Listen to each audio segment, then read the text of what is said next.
It's about 6:30 in the morning, not even, or nearly 7 o'clock in the morning. I slept from like 12 o'clock at night till 5 in the morning, by near a hotel, and I've come back to this sort of partially isolated area. It's still pitch black. Hopefully, the attacker guy he was sitting, his head was very low by the window, very low by the window, tapping on the window like a madman, not saying anything, and trying to open the window, trying to open the door from the outside. Hopefully, that madman isn't going to come back, but he may come back. I was here for like a year or two, staying here. Now I feel nervous to come even at 6:30 in the morning till it gets light. But hopefully the winter will be ending soon. The sun will be coming. But maybe I may be overseas. But I'm just saying, could the madman come back now? At 6 in the morning, 7 in the morning, or do they only come back, or do they only come out at night? I don't know. But his head was very low. See, my foot is there. His head was that low. The guy's like 6 feet tall, but his head was that low, just staring at me like a bird, like a cat staring at a bird in a cage, fumbling for the door all the time, trying to lift tapping over here with his hand, hopefully probably trying to grab hold of the window if I open the window.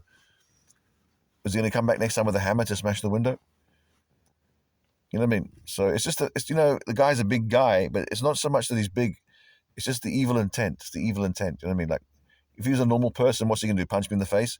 But this guy could like kidnap you, torture you, rape you, murder you, anything. What kind of guy walks? And I think, you know what? His head was here. His head was here, right? His head was here, and he was just staring at me, mumbling. And I never saw him walking. So he was probably crouching along below the window, trying to open the door, and then his head popped up, tapping at me, looking at me like a cat staring at a cat, like a cat staring at a bird in a cage. And he made a mistake. The mistake was he was fumbling for his wallet to try and trick me.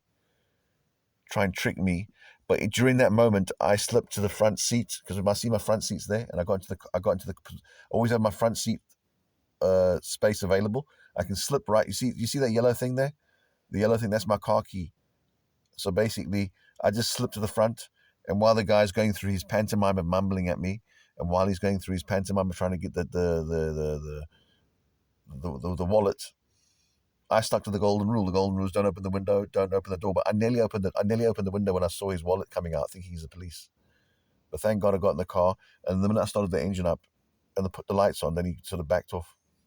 But he just stood there staring off into space. So that guy wasn't normal. He was not normal. That was not just some guy asking for a lift or something. That was not normal. That's actually freaked me out a lot. And to think I've been sleeping here for years on and off because a horrible neighbor torturing my mother every night and day with a washing machine, giving me brain damage, giving me burning headaches with the vibrations, making my dying mother suffer all the time. And I had to come here and sleep in the night because I couldn't help my mother and I couldn't get her out of that house. But that's another story for another day. So I've been coming here all the time, and you could get killed here. You know what I mean? I thought South Africa was dangerous, but this is dangerous as well. Anywhere is dangerous, basically.